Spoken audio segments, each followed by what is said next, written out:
Ching Chong became something of a cause célèbre and he was arrested by Chinese authorities in April 2005 and accused of spying. He was a Singaporean resident, the holder of a British national overseas passport. His wife said he was lured to mainland China in what appeared to be a sting operation, promised access to secret transcripts from a former Chinese Prime Minister.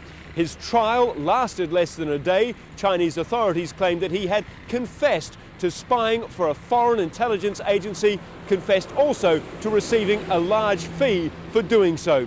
A number of agencies took up his case, including Reporters Without Borders, but an appeal in 2006 was unsuccessful.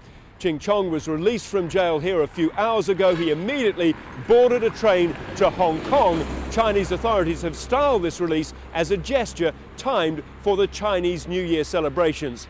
Well, as one journalist gets released, another one is put into jail. Officials have just confirmed that a dissident, Liu Jinsong, he is known for writing about official corruption in China, has been jailed for 4 years. His wife and lawyer say that he was charged with inciting subversion.